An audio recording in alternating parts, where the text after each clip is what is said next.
السلام عليكم ورحمة الله وبركاته. إن الحمد لله نحمده ونستعينه ونستغفر ونعوذ بالله من شرور أنفسنا وسيئات أعمالنا. من يهده الله فلا مضل له ومن يضلله فلا هادي له، وأشهد أن لا إله إلا الله وحده لا شريك له، وأشهد أن محمدا عبده ورسوله. أما بعد، رب اشرح لي صدري ويسر لي أمري واحلل عقدة من لساني يفقهوا قولي. رب زدني علما رب زدني علما. اللهم إني أسألك علما نافعا ورزقا طيبا وعملا متقبلا. সম্মানিত আজকের ক্লাসে উপস্থিত দিনপ্রেমী সুপ্রিয় ভাই সকল ও সম্মানিতা বোন, সর্বপ্রথম আল্লাহ তাবারক ওয়া তাআলার কৃতজ্ঞতা প্রকাশ করি। তিনি আমাদেরকে শেখুল ইসলাম মুহাম্মদ ইবনে আব্দুল ওয়াহাব রাহিমাহুল্লাহর বই আল কাওয়াইদুল আরবা এর 11তম ক্লাসে উপস্থিত হওয়ার তৌফিক দিয়েছেন। তারপরে আমাদের সকলের প্রাণপ্রিয় নবী করিম মুহাম্মদ মুস্তাফা সাল্লাল্লাহু আলাইহি ওয়াসাল্লাম, ওনার উপরে অসংখ্য শান্তির ধারা বর্ষিত হোক। আল্লাহুম্মা সাল্লি আলাইহি আল্লাহুম্মা বারিক আলাইহি। তো আমাদের চলমান যেটা বিষয় ছিল সেটা হচ্ছে দ্বিতীয় নীতির ব্যাখ্যা চলছিল। আর পূর্বের ক্লাসে যে কথা চলমানে আমাদের ক্লাস সমাপ্তি ঘটেছিল সেটা হচ্ছে যে মানুষ যত আল্লাহ তাবারক ওয়া তাআলার কালামকে নিয়ে গবেষণা করবে, তার অর্থকে অনুধাবন করবে, ততটাই সে তাওহীদ শিরকের মধ্যে পার্থক্য করতে সক্ষম হবে, ঈমান কুফরের মধ্যে পার্থক্য করতে সক্ষম হবে এবং আল্লাহ তাবারক ওয়া তাআলা জন্য সেগুলোই সাব্যস্ত করবে যেটা তার উপযোগী, যেটা আল্লাহ তাআলা কোরআনে বলেছেন এবং তার রাসূল হাদিসে বলেছেন। এখানে একটি সংশয়, বড় সংশয় মুশরিকদের নিকটে কিংবা বর্তমান সময়ে যারা এইভাবে অন্যদের সামনে মাথা নত করে, তারা নিজেকে মুসলিম বললেও তাদের একটি বড় সংশয়, সেটা হচ্ছে তারা বলে যে যারা সৎ লোক, যারা সালেহীন, তাদের মাকাম মর্যাদা আল্লাহ তাআলার নিকটে রয়েছে, তো তাদেরকে দোয়াতে মাধ্যম বানানো এটা শিরক নয়। মূর্তি যেভাবে মূর্তির পূজা করে, মূর্তির সম্মান করে কিংবা মূর্তির কাছে সে কাজগুলো করে যেভাবে শিরক করা হয় সেই মতো এটা শিরক নয়। তাদের এটা ধারণা যে সালেহীন, যারা সৎ লোক, আউলিয়া, তাদের তো একটা আল্লাহর নিকটে মাকাম রয়েছে, ফলে তাদেরকে ওয়াসিলা বানানো এটা শিরক নয়। তো এই বিষয়টি ভালোভাবে বুঝতে হবে, কারণ এই ধারণা ভিত্তিতেই অনেক শিরক দুনিয়াতে হয়, যেটা আমরা প্রত্যক্ষ করি। রাসূল, যতগুলো রাসূল দুনিয়াতে এসেছেন, সকল রাসূল গণেই মাখলুকের মধ্যে সর্বোত্তম, সর্বসম্মানিত। তিনারা আল্লাহ তাআলার প্রেরিত রাসূল। আল্লাহ তাআলা তাদেরকে হেদায়েতের সাথে এবং হক দ্বীনের সাথে প্রেরণ করেছেন, যাতে তারা সেই দ্বীনকে, আল্লাহ তাআলার প্রদত্ত দ্বীনকে মানুষের নিকটে পৌঁছে দেয়। ফলে মানুষ সেই আল্লাহর ইবাদত করে যে আল্লাহ তাআলা তাদেরকে প্রেরণ করেছেন। যেমন আল্লাহ তাআলা সূরা নিসার 165 নম্বর আয়াতে বলেন, রুসুলাম মুবাশশিরিনা ওয়া মুনযিরিনা লিআল্লা ইয়াকুনা লিন-নাসি আলাল্লাহি হুজ্জাতুম বা'দার রুসুল, যে রাসূল যারা সুসংবাদদাতা, সুসংবাদ দেয় এবং সতর্ককারী, যাতে মানুষের জন্য আল্লাহর উপর হুজ্জত হয়। এই জন্য আল্লাহ তাআলা রাসূলগণ পাঠিয়েছেন, রাসূলগণ প্রেরণ করেছেন।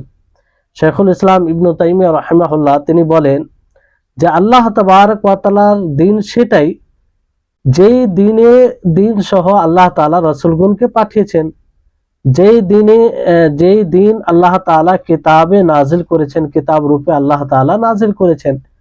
আর আল্লাহ তাবারক ওয়া তাআলা রাসূলগণকে মাধ্যম সাব্যস্ত করেছেন কিসের জন্য?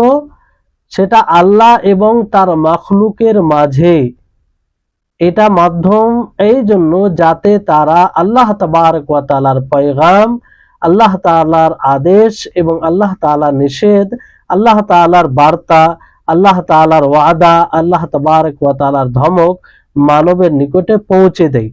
এই ক্ষেত্রে আল্লাহ তাবারক ওয়া তাআলা রাসূলগণকে তার এবং মাখলুকের মাঝে ওয়াস্তা মাধ্যম বানিয়েছেন। বাকি আল্লাহ তাবারক ওয়া তাআলা মাখলুককে মানে খালিকের ইবাদতে তাদেরকে মাধ্যম বানায়নি। মাধ্যম বানানো থেকে এটা মানে তার নাফি করা হয়েছে। আর আম্বিয়া ও রসুলগণও এটা তারা বিভিন্নভাবে এর এর নাফি করেছেন কিংবা বলেছেন যে তারা মূলত আল্লাহর ইবাদতে ওয়াস্তা নয়, না আল্লাহ তাআলার ইবাদতে তারা ওয়াস্তা মাধ্যম, না আল্লাহ তাআলার সহযোগিতা চাইতে গিয়ে তারা মাধ্যম হবে, না আল্লাহ তাআলার কাছে দোয়া করতে গিয়ে তাদেরকে মাধ্যম বানানো যাবে, না আল্লাহ তাবারক ওয়া তাআলার উপরে ভরসা করতে গিয়ে তাদেরকে মাধ্যম বানানো যাবে। এক কথায় একমাত্র আল্লাহরই ইবাদত করতে হবে, তার উপরেই ভরসা করতে হবে, তার কাছেই দোয়া করতে হবে, কারণ তিনি ব্যতীত কেউ রব নেই, তিনি ব্যতীত কোনো স্রষ্টা নেই, তিনি ব্যতীত কোনো ইলাহ, উপযুক্ত ইলাহ, সৎ ইলাহ, হক ইলাহ নেই। তাহলে এইভাবে যারা দলিন মানে পথভ্রষ্ট, তারা এটাকেই মানে সাফাতে শিরকে পরিণত করেছেন। অর্থাৎ তারা বলল, তারা ধারণা করে যে সালেহিনদের আল্লাহর নিকটে মাকাম রয়েছে, মর্যাদা রয়েছে, তো আল্লাহর নিকটে সরাসরি শাফাত চাওয়া যাবে না। এখানে তারা ফাসিদ অনুমানকে খালিকের উপরে মানে ফিট করলো, মানে কিয়াস করলো মাখলুককে খালিকের উপরে। যেমন যেটা থেকে আল্লাহ তাআলা পবিত্র, যেমন দুনিয়াতে যতগুলো বাদশাহ রয়েছে কিংবা উঁচু পদে রয়েছে, তো তাদের কাছে কোনো প্রয়োজন থাকলে সরাসরি তাদেরকে বলা হয় না, বরং সেই বাদশাদের নিকটে যারা মাকাম রাখে, যারা সম্মানিত, তাদেরকে বলা হয় এবং তারা সেই বাদশাকে কিংবা সেই উঁচু পদের লোককে বলে, ফলে তাদের সুপারিশে তাদের কথা শুনে। তো তারা বলল যে অনুরূপভাবে আল্লাহ তাবারক ওয়া তাআলা তিনি এমন এক সত্তা, আমরা গুনাহগার, আমরা পাপী, তো আমরা সরাসরি আল্লাহ তাআলাকে কিভাবে বলবো? তো এই যে সালেহীন রয়েছে, সৎ লোক রয়েছে, আম্বিয়া, ফারিস্তা, আমরা তাদেরকে সুপারিশ বানাবো? যেহেতু তারা অনেক সৎ লোক, আমরা পাপী, তারা গিয়ে সুপারিশ করবে, তাদের সুপারিশে আল্লাহ তাআলা আমাদেরকে ক্ষমা করবেন কিংবা আমাদের উপরে দয়া করবেন। তো এইভাবে এই উম্মতের মধ্যে পূর্বের সময়ে কিংবা এই শরীয়তের পূর্বে আর বর্তমান সময়ে এই অনুমান, এই কিয়াসের ফলেই দিনকে পরিবর্তন করে ফেলেছে। এমনকি মানুষ যে সূর্যের ইবাদত করে, অনেকগুলো মানুষ চন্দ্রের ইবাদত করে, এই অনুমান করেই, এই ফাসিদ অনুমান, ফাসিদ কিয়াস করে। এজন্য শাইখুল ইসলাম ইবনে তাইমিয়া রাহিমাহুল্লাহ তিনি খুব গুরুত্বপূর্ণ কথা বলেন এটারই ব্যাখ্যা করতে গিয়ে, যে আম্বিয়া, যতগুলো আম্বিয়া এসেছেন, রসুলগণ এসেছেন, তারা হচ্ছে মাখলুক এবং খালিকের মাঝে মাধ্যম। কিন্তু কোন দিক দিয়ে? তারা এই দিক দিয়ে মাধ্যম যে তারা আল্লাহর বার্তা, আল্লাহর হুকুম, আল্লাহর নিষেধ, আল্লাহর ওয়াদা, আল্লাহর ওয়াঈদ, সেগুলো মানবের নিকটে পৌঁছে দেবে। কারণ আল্লাহ তাবারক ওয়া তাআলা সরাসরি মানুষকে বলেন না, আল্লাহ তাআলা জিবরিল আলাইহিস সালাম দ্বারাতে নবীগণের ওপরে ওহী করেছেন, আর সেই ওহী রাসূলগণ মানবের নিকটে পৌঁছে দিয়েছেন। তো এই হিসাবে তারা মাধ্যম হয় তাবলীগে, আল্লাহর বার্তাকে পৌঁছাতে গিয়ে। আর সেই সব খবর পৌঁছাতে গিয়ে মানবের নিকটে যে সব খবর তার নামের ব্যাপারে রয়েছে, তার গুণের ব্যাপারে রয়েছে, তার ফারিস্তাগণ, তার আরশের ব্যাপারে রয়েছে, এবং বিগত দিনে যা হয়েছে, আগামীতে যা হবে, যেগুলো আল্লাহ তাআলা খবর দিয়েছেন, সেগুলো বিষয়ে তাদেরকে আল্লাহ তাআলা মাধ্যম বানিয়েছেন মানবের নিকটে এইসব জিনিস পৌঁছানোর জন্য। কিন্তু তারা মখলুক যে ইবাদত করবে আল্লাহ তাআলার, এই বিষয়ে তারা মাধ্যম নয়। না আল্লাহ তাআলা তাদেরকে রুজি দিবেন তাতে তারা মাধ্যম, আম্বিয়া যে আল্লাহর কাছে রুজি চাইতে হলে তাদেরকে মাধ্যম বানাতে হবে। না কোনো মানুষকে, কোনো মাখলুককে জীবিত করতে গিয়ে তাদেরকে মাধ্যম বানানো যাবে না, কাউকে মরণ দিতে গিয়ে কাউকে মাধ্যম বানানো যাবে। আল্লাহ তাআলা সরাসরি এগুলো করেন। আর না আল্লাহ তাআলা কাউকে আমলের জাযা প্রতিদান দিতে গিয়ে কাউকে মাধ্যম বানানো হয়, না পুরস্কৃত করতে গিয়ে, না কারো দোয়া কবুল করতে গিয়ে, না কারো কোনো জিনিস আল্লাহর কাছে কোনো ব্যক্তি চায় সেটা পূর্ণ করতে গিয়ে আল্লাহ তাআলা অন্য কাউকে মাখলুক মাধ্যম বানান, কিংবা মানুষ সেটা মাধ্যম বানাতে পারে। কারণ তিনি এক অদ্বিতীয়, তিনি স্রষ্টা, সবকিছু স্রষ্টা। আর তিনি অসহায় মানুষদের ডাকে সাড়া দেন, যখনই সে দোয়া করে আল্লাহ তাআলাকে ডাকে। আর তিনি এমন সত্তা যার কাছে চাইতে হবে, কারণ তিনি আসমান ও জমিনের মালিক।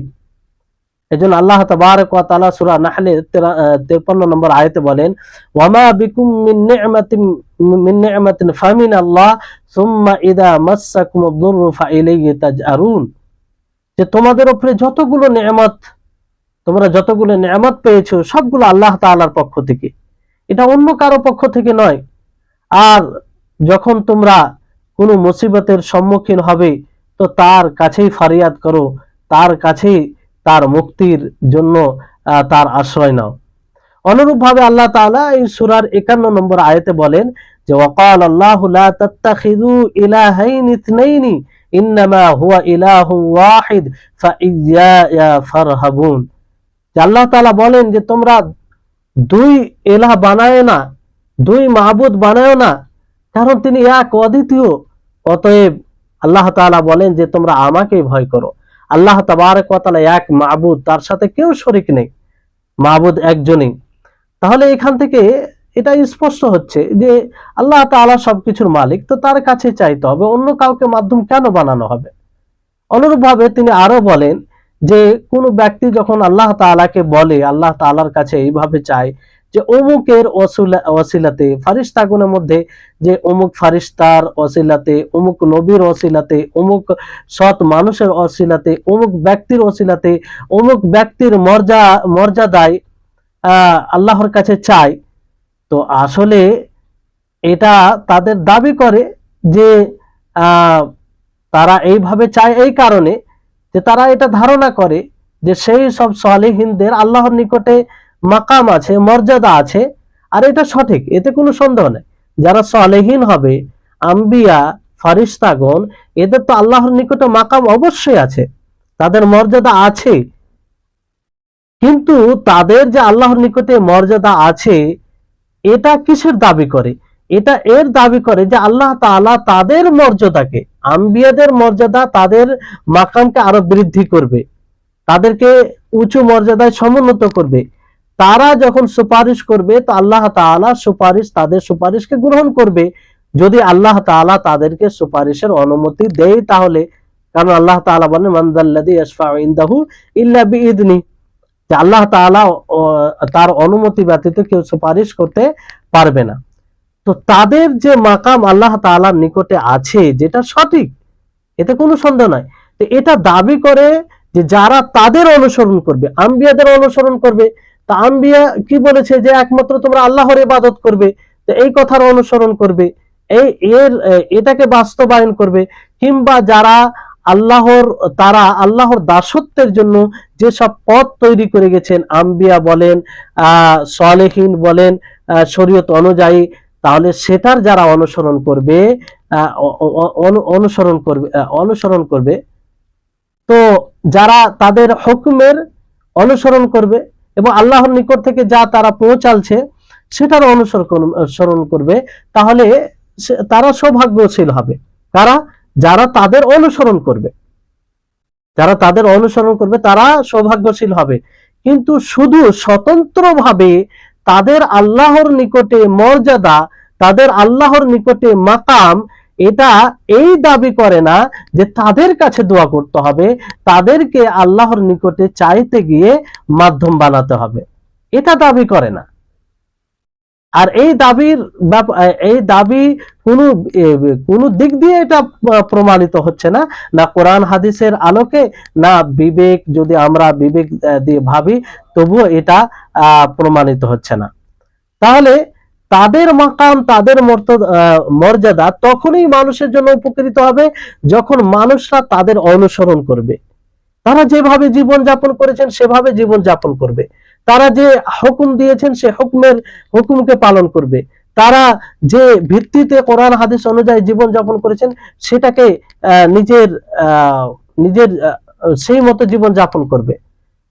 তাহলে উপকার দিবে যে আল্লাহ তাআলা তাদেরকে যখন সুপারিশের অনুমতি দিবে তখন তাদের সুপারিশ গ্রহণ করা হবে। তাদেরকে মাধ্যম বানিয়ে আল্লাহ তাআলার কাছে দোয়া করা যাবে না, কারণ তাদের মাকাম, তাদের মর্যাদা যে আল্লাহর নিকটে আছে, এইটাকে মাধ্যম বানিয়ে আল্লাহর কাছে দোয়া করা, এটা কোনো কোরআনের আয়াত ও হাদিস থেকে এটাকে মানে হাদিস থেকে এটা বোঝা যায় না যে এটা কারণ যে এইভাবে আল্লাহর কাছে দোয়া করতে গেলে সেটা গ্রহণযোগ্য হবে। এটা স্বতন্ত্র বিষয়, আলাদা বিষয়। তাদের মাকাম আল্লাহর নিকট আছে, তো এর জন্য মানে এটা জায়েজ নয় যে তাদের মাকাম মর্যাদা আল্লাহর নিকটে যেটা রয়েছে সেটার ওসিলাতে মানুষ আল্লাহর কাছে চাইবে, আল্লাহর কাছে দোয়া করবে, কারণ এটাকে সাবাব বলে, কারণ বলে উল্লেখ করা হয়নি। এটা একটা অপরিচিত বিষয়। আল্লাহ তাবারক ওয়া তাআলা যেখানে দোয়ার কথা বলেছেন সেখানে বলেছেন যে তোমরা সরাসরি আমার কাছে চাও। কোথাও না নবী করিম মুহাম্মদ সাল্লাল্লাহু আলাইহি সাল্লাম বলেছেন, না আল্লাহ তাবারক ওয়া তাআলা কোন আয়াতে বলেছেন, না সাহাবায়ে কেরাম রিজওয়ানুল্লাহি আলাইহিম আজমাইন আল্লাহর কাছে দোয়া করতে গিয়ে কাউকে কোন মৃত ব্যক্তিকে ওসিলা বানালছেন, কখনো বানায়নি। এজন্য আল্লাহ তাবারক ওয়া তাআলা বলেন যে কুলিদউল লাযীনা যাআমতুম মিন দুনিল্লাহি লা ইয়ামলিকুনা মিসকালা যাররাতিন ফিস সামাওয়াতি ওয়ালা ফিল আরদি ওয়ামা লাহুম ফীহিমা মিন শিরকিন ওয়ামা লাহু মিনহুম মিন যাহির ওয়ালা তানফাউ শাফাআতু ইনদাহু ইল্লা লিমান আযিনা লাহু। এই আয়াতের একাধিক ভাবে পূর্বে মানে আলোচনা করা হয়েছে। হে নবী, আপনি বলুন যে আল্লাহ ব্যতীত তোমরা যাদেরকে ডাকো তারা এই জমিনে অনুপরিমাণ কিছু শক্তি রাখে না, মালিক নয়, আর না এই আসমান ও জমিন সৃষ্টিতে তারা অংশীদার, না তার সহযোগী, আর শাফাত তার নিকটে কোনো কাজে আসবে না, কোনো উপকার আসবে না, হ্যাঁ ওই ব্যক্তির জন্য যার জন্য আল্লাহ তাআলা অনুমতি দিবেন। তাহলে আম্বিয়া বলেন, ফারিস্তাগণ বলেন, সালেহীন বলেন, এদের যদিও মাকাম আল্লাহর নিকটে আছে, কিন্তু এই মাকাম, এই মর্যাদা মানুষ যে দোয়া করবে তা এই মাকাম মর্যাদার ওসিলায় এটা কোনো উপকৃত বিষয় নয়, বরং এটা এক প্রকার শিরক হবে। কেন শিরক হবে? কারণ আল্লাহ তাবারক ওয়া তাআলা দুয়াতে এটাকে মানে ওসিলার কারণ বানায়নি, না রাসূল সাল্লাল্লাহু আলাইহি সাল্লাম কোনো হাদিসে এটা কারণ হিসাবে উল্লেখ করেছেন। তাহলে এটা স্পষ্ট যে মাখলুক সে কোনো জিনিসের মালিক নয়, না আল্লাহ তাবারক ওয়া তাআলার মালিকানায় সে শরীক, না আল্লাহ তাআলার সহযোগী। তো শাফাত কার নিকটে রয়েছে? আল্লাহ তাআলার নিকটে রয়েছে। তো শাফাত তখনই এটা উপকৃত হবে যখন আল্লাহ তাবারক ওয়া তাআলার অনুমতি হবে। এই জন্য শাফাত কার কাছে চাইতে হবে? আল্লাহ তাআলার কাছে চাইতে হবে। তো এই শাফাত চাইতে গিয়ে আমরা কোনো শাফাতের জন্য কোনো মাখলুককে ওয়াসিলা বানাবো, এটা তো কোরআন বিরোধী, এটা কোরআন বিরোধী। আর আপনি পুরো কোরআন ও হাদিস অধ্যয়ন করেন, বুঝতে পারবেন যে না এটা কোনো নবী থেকে, না কোনো রাসূল থেকে, না কোনো সাহাবী থেকে এটা প্রমাণিত। এজন্য শাইখুল ইসলাম ইবনে তাইমিয়া রাহিমাহুল্লাহ বলেন যে দুয়াতে অন্য কাউকে ওসিলা বানানো কিংবা শাফাতের জন্য অন্য কারো কাছে চাওয়া, অন্য নৈকট্য লাভ করা, এটা মুসলিমদের ধর্ম নয়, আর না কোনো রাসূলের এটা ধর্ম, রাসূলের কোনো শিষ্টাচার। এই ধরনের বিষয় আম্বিয়াদের মধ্যে কোনো নবী এরকম পদ্ধতি তৈরি করেনি যে তারা মৃত সালেহিনদের কাছে চাইবে, অনুপস্থিত ব্যক্তিদের কাছে চাইবে, ফারিস্তাগণের কাছে দোয়া করবে, আর না তাদের কাছে শাফাআত চাইবে। এটাই হচ্ছে মূলত শিরকের জড়, শিরকের মূল এটা। এই জন্য মুশরিকরা যাদেরই ইবাদত করত তাদের ব্যাপারে এই ধারণা রাখতো যে এরা সুপারিশ করবে, এরা আমাদের জন্য সুপারিশ। আল্লাহ তাআলা বলেন সূরা ইউনূসের 18 নম্বর আয়াতে যে ওয়ায়াবুদুনা মিন দুনিল্লাহি মা লা ইয়াদুররুহুম ওয়া লা ইয়ানফাউহুম ওয়া ইয়াকুলুনা হাউলাই শুফাআউনা ইনদাল্লাহ, যে তারা আল্লাহ ব্যতীত এমন জিনিসের ইবাদত করে না যারা না তাদের ক্ষতি করতে পারে না উপকার করতে পারে, আর তারা বলে এরা আমাদের আল্লাহর নিকটে সুপারিশ। সম্মানিত উপস্থিতিগণ, আপনারা একটু ভেবে দেখুন যে ঠিক এই ধারণাই বর্তমান সমাজে যারা অলিদের কাছে অলিদের সম্মান করে, ও সম্মান বলতে অলিদের নামে জবাই করে, অলিদের কবরে গিয়ে, মানে তাদের ধারণায় যেটা অলি, বাস্তবে অলি হতেও পারে, তো তাদের কবরে গিয়ে সাজদা করে, মানত করে, চাদর চড়ায়, সেখানে অবস্থান করে, সেখানে তাজিম উদ্দেশ্যে নীরব থাকে। তাহলে এগুলো করে তাদেরকে আপনি জিজ্ঞাসা করলে তারা এই কথাই বলবে যে আমরা পাপী, আমরা গুনাহগার, আমরা অনেক গুনাহ করি, আমরা কি করে সরাসরি আল্লাহ তাআলাকে ডাকতে পারি।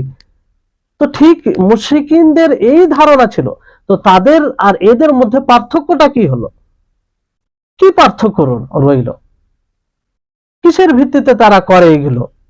এজন্য আল্লামা আব্দুর রহমান বিন হাসান আল শেখ রাহিমাহুল্লাহ তিনি বলেন যে মৃত ব্যক্তির কাছে চাওয়া অথবা অনুপস্থিত ব্যক্তির কাছে চাওয়া কিংবা তাদের দ্বারা আল্লাহর কাছে সুপারিশ চাওয়া, এটা হচ্ছে আরবের মুশরিকিনদের দিন, যেটা পূর্বেও ছিল। আল্লাহ তাবারক ওয়া তাআলা এই জন্য রাসূলগণকে পাঠিয়েছেন এর বিরোধিতা করার জন্য এবং তাদেরকে এক আল্লাহর দিকে দাওয়াত দেওয়ার জন্য, যে তারা যেন আল্লাহর কাছেই দোয়া করে, আল্লাহর কাছেই তারা আল্লাহকেই ভয় করে, তারা আল্লাহর কাছেই সহযোগিতা চায়। যে সব কথাগুলো পূর্বের আয়াত থেকে আপনারা বুঝতে পারছেন।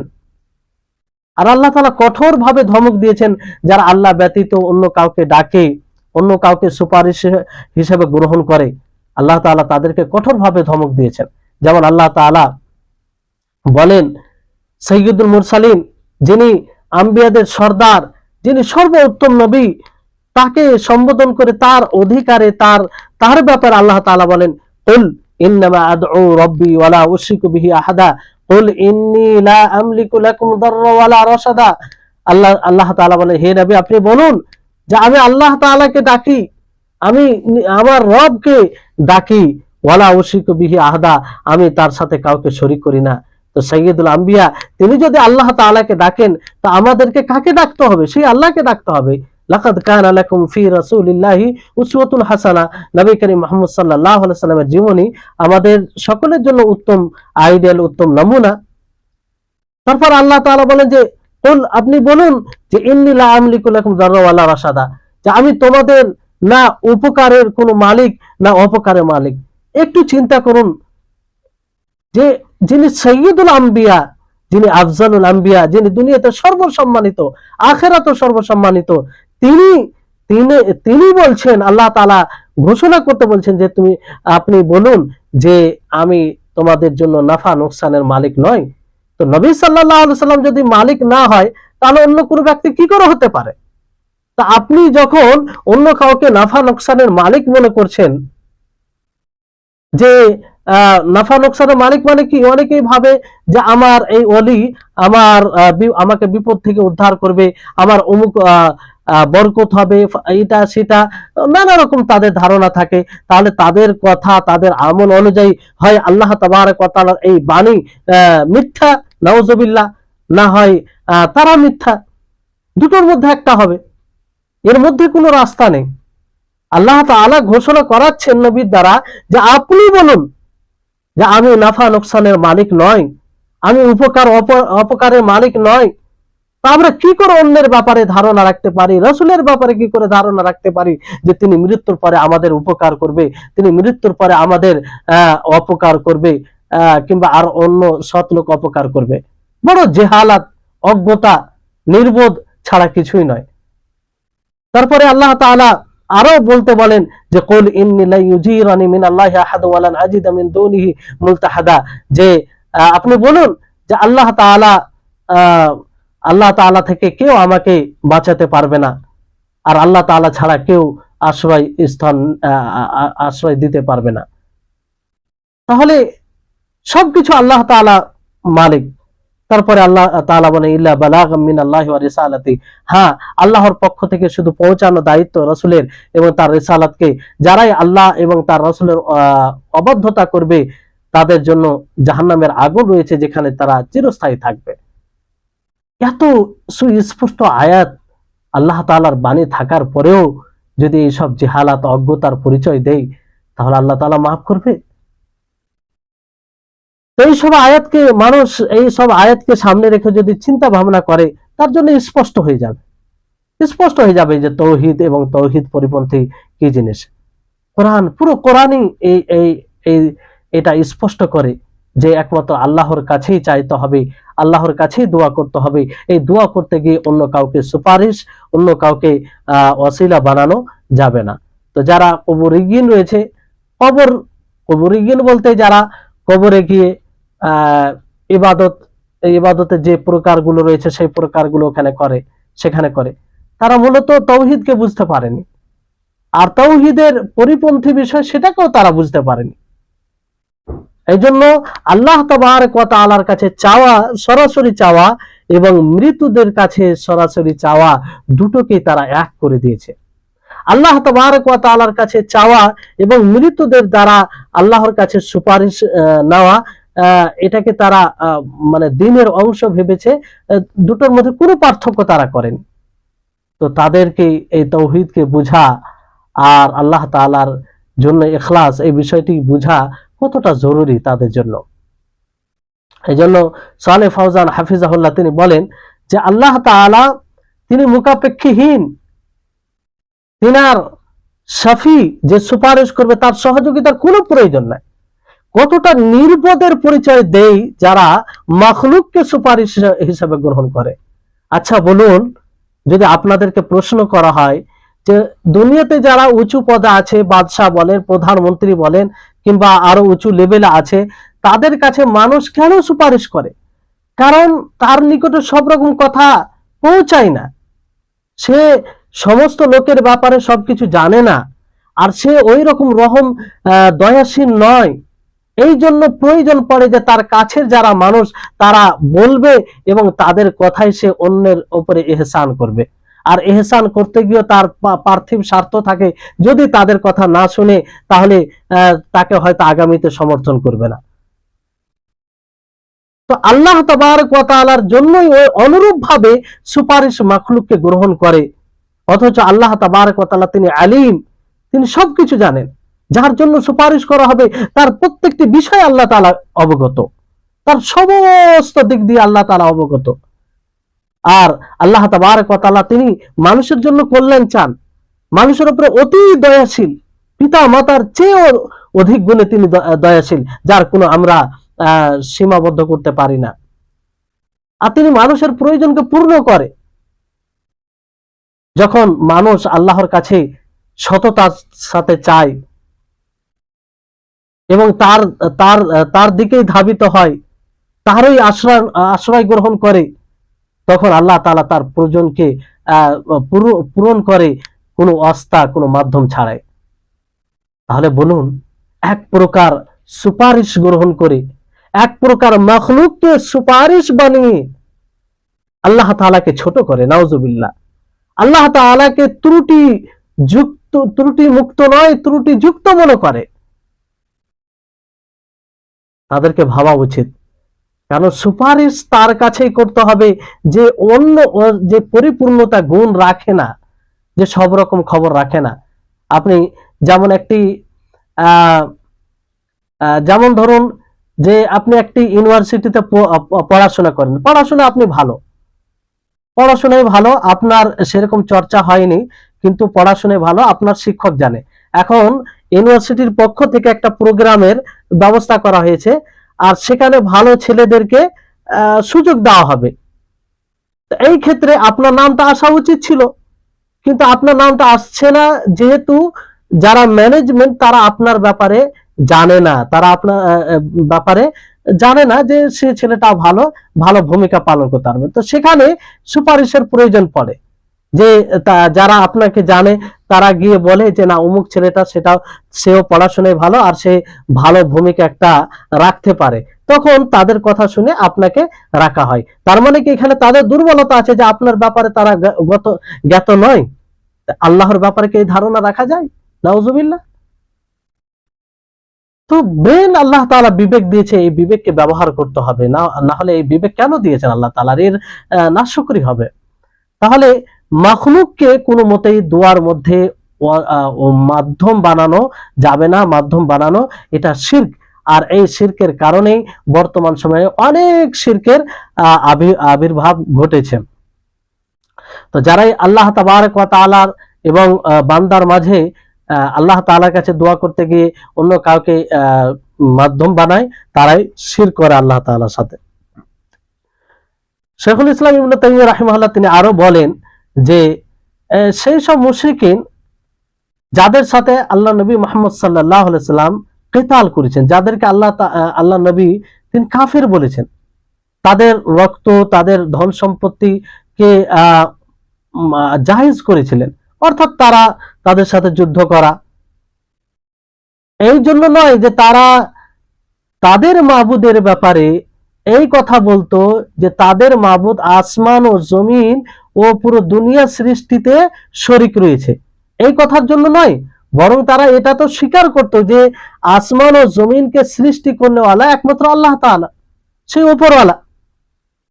যেমন আয়াতে রয়েছে, বিভিন্ন আয়াতে রয়েছে, আল্লাহ তাআলা বলেন ওয়ালা ইন সাআলতাহুম মান খালাকাস সামাওয়াতি ওয়াল আরদা লা ইয়াকুলুনাল্লাহ, যে আপনি যদি তাদেরকে প্রশ্ন করেন যে আসমান ও জমিনকে কে সৃষ্টি করেছে, তারা আবশ্যিকভাবে বলবে যে আল্লাহ তাআলা। তো এই জন্য আল্লাহ তাআলা তাদেরকে তাদের তাকফির করেননি, কিংবা তাদের সাথে কেতাল করেননি, তাদের রক্ত এবং ধন সম্পত্তিকে হালাল মুবাহ করেননি, এই কারণে করেননি, বরং কিসের কারণে করেছে? তারা আল্লাহর সাথে শিরক করেছে, দোয়া করতে গিয়ে অন্য কাউকে শরিক করেছে, অন্য কাউকে মাধ্যম বানিয়েছে, আল্লাহর ইবাদতে অন্য কাউকে শরিক করেছে। ফলে তাহলে তাদের ইবাদত, তাদের মাবুদের, তাদের দোয়া তাদের মাবুদের নিকটে, এবং তাদের মাবুদকে কিংবা তাদের নিকটবর্তী লোককে মাধ্যম, ওসিলা, সুপারিশ বানানো, এটা এমন একটি পথ যে এই পথে চলবে সে মুশরিক হবে। সে কি হবে? সে মুশরিক হবে।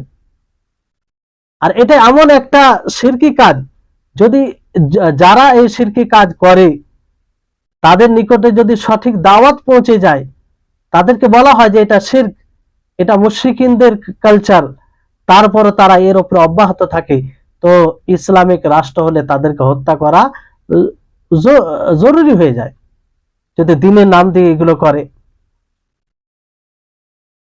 আর তাদেরকে মুসলিমদের কবরস্থানে দফন করাও জায়েজ হবে না, না তাদের নামাজে জানাজা পড়া জায়েজ হবে। তো হ্যাঁ, ওই ব্যক্তি যার নিকটে দাওয়াত পৌঁছায়নি, সে জানেই না, সে প্রকৃত তাওহীদকে বুঝেনি, কেউ পৌঁছানোর কোনো মাধ্যমও তার কাছে আসেনি, কিংবা কোনোভাবে সে জানতে পারেনি, তাহলে তার উপরে কুফর, তাকে কাফের বলা যাবে না। কিন্তু যদি এই ধরনের লোক থাকে, দ্রুত তাকে দাওয়াত পৌঁছাতে হবে, বুঝাতে হবে যে না, এটা দিন নয়, এটা সম্পূর্ণ দিন বিরোধী কাজ। এজন্য এর উপরে আমাদেরকে জোর দেওয়া উচিত, বিশেষ করে যারা দায়িত্বশীল শাসক, তাদেরকে আরো জোর দেওয়া উচিত যে যে সব জায়গায় মানুষ প্রকৃত দিনকে বুঝতে অক্ষম, দিন পরিপন্থী বিষয়কে দিন ভেবে রেখেছে, তাদেরকে সচেতন করা, তাদেরকে সঠিক পথে নিয়ে আসা এবং তারা যাতে হেদায়েতের পথে আসে সেই ব্যবস্থা করা, এটা জরুরি হয়ে যায় সাধারণ মানুষের জন্য, এবং বিশেষ করে যারা দায়িত্বশীল রয়েছে তাদের উপরে আরো বেশি জরুরি হয়ে যায়।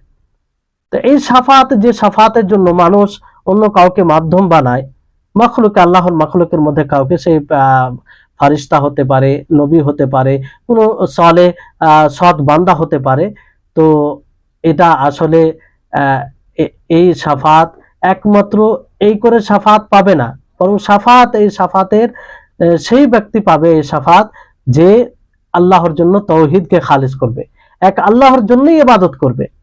এই জন্য আবু হুরায়রা রাদিয়াল্লাহু তাআলা আনহু থেকে বর্ণিত, তিনি বলেন যে আমি বললাম, ইয়া রাসূলুল্লাহ, মান আসআদুন নাসি বিশাফাআতিকা ইয়াউমাল কিয়ামা, যে কিয়ামত দিবসে আপনার শাফাআত দ্বারা কে সৌভাগ্যশীল হবে, কে শাফাআত পাবে। তখন আল্লাহ নবী বলেন যে লাকাদ জানানতু ইয়া আবা হুরায়রা আল্লা ইয়াসআলানি আন হাযাল হাদিস আহাদুন আওলা মিনকা, যে আমি ধারণা করি হে আবু হুরায়রা, যে এর পূর্বে, তোমার পূর্বে, মানে এর পূর্বে কেউ এই ধরনের প্রশ্ন আমাকে করেনি, তো তোমার হিরস, আগ্রহ আছে। তখন আল্লাহ নবী বলেন যে আসআদুন নাসি বিশাফাআতি ইয়াউমাল কিয়ামা মান ক্বালা লা ইলাহা ইল্লাল্লাহ খালিসাম মিন কলবিহি, যে আমার শাফাআত দ্বারা মানুষের মধ্যে সৌভাগ্যশীল ব্যক্তি সে হবে কিয়ামত দিবসে যে লা ইলাহা ইল্লাল্লাহ অন্তর থেকে ইখলাসের সাথে পড়বে, সে শাফাআতের লায়ক হবে। তো এই লা ইলাহা ইল্লাল্লাহ ইখলাসের সাথে পড়া মানে কি, যে একমাত্র আল্লাহর জন্য ইবাদত করবে, তাকেই ইবাদতের উপযুক্ত মনে করবে, ইবাদতের কোনো প্রকারকে আল্লাহ ব্যতীত অন্য কারোর জন্য করবে না, ইবাদত বলতে আল্লাহর জন্য খালিস করবে, সে এই সুপারিশের হকদার হবে। নবী করিম মুহাম্মদ সাল্লাল্লাহু আলাইহি ওয়াসাল্লামের সুস্পষ্ট হাদিস। তো যারা দোয়া করতে গিয়ে, যেটি অন্যতম একটি ইবাদত, এই দোয়া করতে গিয়ে মাধ্যম বানায়, অন্য কাউকে সুপারিশ হিসাবে মেনে নেয়, তো তারা কি করে আল্লাহ নবীর সুপারিশ পাবে এই হাদিস অনুযায়ী? এখানে আরেকটি বিষয়, যে যারা এই ধারণায় মাখলুককে সুপারিশ মনে করে যে তারা আল্লাহর নিকটে এক মাকাম, মর্যাদা রয়েছে, ফলে তাদেরকে সুপারিশ হিসাবে তাদের নৈকট্য লাভ করে। তো এই হাদিসে আবু হুরায়রা রাদিয়াল্লাহু তাআলা আনহু তিনি যে জিজ্ঞাসা করলেন, আল্লাহ নবী কি বলতে পারতেন না যদি এটা জায়েজ হতো? এটা যদি সঠিক হতো, তারা যেভাবে মাখলুককে সুপারিশ বানায়, তাহলে অবশ্যই আল্লাহ নবী বলতেন যে দেখো, তোমাদের মধ্যে যে সৎ লোক, যে ভালো লোক, তাকে তোমরা সুপারিশ হিসাবে মানবে, তাহলে তোমরা আমার সুপারিশ পাবে, কিংবা আল্লাহ তাআলা সুপারিশের অনুমতি দিবে। এরকম কথা বলতে পারতেন, কিন্তু বলেছেন কি না, বরং আল্লাহ নবী মুহাম্মদ সাল্লাল্লাহু আলাইহি ওয়াসাল্লাম বলেন যে মান ক্বালা লা ইলাহা ইল্লাল্লাহ খালিসাম মিন কলবি, যে হৃদয় থেকে ইখলাসের সাথে লা ইলাহা ইল্লাল্লাহ পাঠ করবে, ইখলাসের সাথে, অর্থাৎ লা ইলাহা ইল্লাল্লাহ পাঠ করবে, তাকে স্বীকার করবে, তার দাবি সমূহ পূর্ণ করবে, তাকে ইবাদতের উপযুক্ত মনে করবে। এই জন্য যারা তাওহীদবাদী, যারা মুখলিস বান্দা, তারা আল্লাহর নবীর শাফাআতের বেশি হকদার হবে। তারা আল্লাহ ব্যতীত অন্য কারো ইবাদত করবে না, আল্লাহ ব্যতীত অন্য কারো উপরে আশা ভরসা রাখবে না, না প্রকৃত ভরসা অন্য কারো কাছে রাখবে, বরং আল্লাহর উপরে ভরসা রাখবে। না কোনো মাখলুকের কাছে দোয়া করবে, না কোনো ফারিস্তার কাছে দোয়া করবে, না কোনো মানুষের কাছে দোয়া করবে, না কোনো নবীর কাছে দোয়া করবে, না কোনো সৎ বান্দা ওলিদের কাছে দোয়া করবে, না আর অন্য কারো কাছে দোয়া করবে। তো এরাই হবে নবী করিম মুহাম্মদ সাল্লাল্লাহু আলাইহি সাল্লামের শাফাআতের বেশি হকদার, যারা তাওহীদবাদী হবে। তো এইভাবে যারা এর বিপরীত, যারা কি করে, মাখলুকের কাছে দোয়া করে, মৃত ব্যক্তির কাছে চায়, বিপদ থেকে উদ্ধারের দোয়া করে, কোনো জিনিস চায় তাদের কাছে, অনুপস্থিত ব্যক্তিদের কাছে, ফারিস্তাগুলোর মধ্যে কোনো ফারিস্তার কাছে, কোনো মানুষের কাছে দোয়া করে, সুপারিশ হিসাবে তাদেরকে মানে, তো তারা আল্লাহ নবীর সুপারিশ থেকে একদম দূরে থাকবে। তাদের জন্য আল্লাহ তাআলা কখনো সুপারিশের অনুমতি দিবেন না, যেটা নিশ্চিত কারণ আল্লাহ তাবারক ওয়া তাআলা তার জন্যই সুপারিশের অনুমতি দিবেন যে আল্লাহর তৌহিদবাদী বান্দা হবে, আল্লাহর একত্ববাদকে স্বীকার করবে, যে ইবাদতকে আল্লাহর জন্য খালিস করবে, যে ইবাদত কেবলমাত্র আল্লাহর জন্যই করবে, তার জন্যই আল্লাহ তাআলা সুপারিশের অনুমতি দিবে। তাহলে নবী করিম মুহাম্মদ সাল্লাল্লাহু আলাইহি সাল্লাম থেকে সুপারিশ মানুষ দুনিয়াতে নিয়ে সুপারিশ হিসাবে গ্রহণ করেছেন দুনিয়াতে। যেমন আল্লাহ নবী যতদিন বেঁচে ছিলেন ততদিন সাহাবায়ে কেরাম বলতেন যে আপনি আমাদের জন্য দোয়া করুন, তা আল্লাহ নবী দোয়া করেছেন। তো এটা দোয়া করাতে মাধ্যম মানে মাধ্যম হিসাবে গ্রহণ করেছেন। নবী সাল্লাল্লাহু আলাইহি সাল্লামের মৃত্যুর পর আল্লাহ নবীকে কখনো মাধ্যম বানায়নি ওনারা, কখনো নাই। এই জন্য এরপরে তারা আব্দুল্লাহ ইবনে আব্বাস রাদিয়াল্লাহু তাআলা আনহুর নিকটে তারা যেতেন যখন বৃষ্টি বর্ষণের প্রয়োজন পড়তো কিংবা অনাবৃষ্টি হতো, তখন তারা যেত আর বৃষ্টি বর্ষণের জন্য দোয়া করার কথা বলতেন। তাহলে এখান থেকে বোঝা যাচ্ছে যে নবী করিম মুহাম্মদ সাল্লাল্লাহু আলাইহি সাল্লামের জীবদ্দশায় তারা এই নবী সাল্লাল্লাহু আলাইহি সাল্লামকে বলতো, কিন্তু মৃত্যুর পরে আল্লাহ নবীকে সুপারিশ হিসাবে কিংবা ওয়াসিলা নিত না। এই হচ্ছে বিষয়। তো যারা কবরের পাশে গিয়ে বিভিন্ন প্রকারের ইবাদত করে, দোয়া বলেন আর সুপারিশ হিসাবে তাদেরকে গ্রহণ করেন, তাদেরকে ওয়াসিলা হিসাবে গ্রহণ করে, তো আসলে এই সুপারিশ আল্লাহর অনুমতি প্রাপ্ত সুপারিশ নয়, বরং এটা শিরকিয়া সুপারিশ, শিরকি সুপারিশ, এটা শিরক। আর যে এই শিরক করবে তার বিশাল বড় একটা অজ্ঞতা, জেহালাত, সে যদি জেনেও এটা করে আর অবহেলা থাকে জানতে গিয়ে, তাহলে সে চিরস্থায়ী জাহান্নামী হবে। কারণ এটা বড় শিরক, যে শিরক করার কারণে মানুষ ইসলাম থেকে বের হয়ে যায়। তো এই হচ্ছে বিষয়। এই জন্য আল্লামা মুহাম্মদ বিন ইব্রাহিম আলু শেখ রাহিমাহুল্লাহ তিনি বলেন যে মুশরিকিন তারা সুপারিশের যে কারণটা আল্লাহ তাআলা উল্লেখ করেছেন, রাসূল সাল্লাল্লাহু আলাইহি সাল্লাম স্পষ্ট করেছেন, সেটাকে তারা নষ্ট করে ফেলেছে এবং তার পরিপন্থী বিষয়কেও তারা নষ্ট করেছে এবং তার বিরোধিতা করেছে। অর্থাৎ আল্লাহ তাবারক ওয়া তাআলা সুপারিশ গ্রহণের যেটা কারণ হিসাবে উল্লেখ করেছেন, নবীদের উপরে ঈমান আনা এবং নবীগণ যে শরীয়ত ছেড়ে গিয়েছেন সেই শরীয়তকে বাস্তবায়ন করা, এটাই হচ্ছে সুপারিশ গ্রহণ করার অন্যতম কারণ।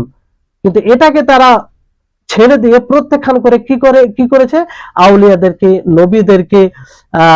নবীদেরকে ওয়াসিলা নেওয়া, নবীদেরকে সরাসরি সুপারিশ মনে করা। আসলে এটা কারণ নয়। তারপরে মুশরিকিন তারা এটাই ধারণা রাখতো যে আম্বিয়া এবং সালেহিনদের কাছে দোয়া করেই তারা সুপারিশ পাবে, যার নাফি, যার প্রতিবাদ কোরআনে করা হয়েছে এবং আল্লাহ তাবারক ওয়া তাআলা এটা স্পষ্ট করেছেন যে সবকিছু তার হাতে, আসমান ও জমিনের মালিকানা তার হাতে, এবং যেটা মুসবিতা মানে প্রমাণিত শাফাত, সেই শাফাত সেটাও উল্লেখ করেছেন। কিন্তু সেই শাফাত বুঝতে এই মুশরিকিনরা কিংবা যারা এই ধরনের শিরক করে তারা বুঝতে অক্ষম, তারা প্রকৃত সুপারিশকে বুঝতে পারেনি কোরআন হাদিসে। এই জন্য তারা বড় জেহালাত, অজ্ঞতায় রয়েছে। তারা দুইটি শাফাতের মধ্যে পার্থক্য করে না, যে একটি শাফাতে মুসবাতা ইতিবাচক শাফাত, যে শাফাত আল্লাহর অনুমতি প্রাপ্ত, আর একটি শাফাত যেটি থেকে নিষেধ করা হয়েছে শিরকি শাফাত, দুটোর মধ্যে তারা পার্থক্য করে না। ফলে এই ধারণাতে তারা অনেক শিরক করে থাকে। আর তারা এটাও ভুলে যায় যে ইবাদতে অনেক প্রকার রয়েছে, সেই প্রকারগুলো ইবাদত এবং ইবাদতের যতগুলো প্রকার রয়েছে সমস্ত প্রকার আল্লাহ তাবারক ওয়া তাআলার জন্যই হতে হবে।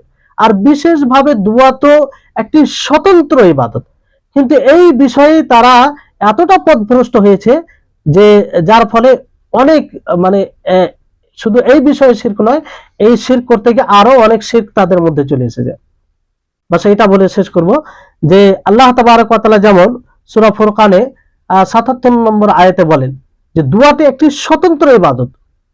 আল্লাহ তাআলা বলেন যে কুল মা ইয়াবাউ বিকুম রাব্বি লাউলা দুআউকুম ফাকাদ কাযাবতুম ফাসাউফা ইয়াকুনু লিজামা, যে তোমরা যদি আল্লাহর কাছে দোয়া না করো আল্লাহ তাআলা তোমাদের কোনো পরোয়া করে না।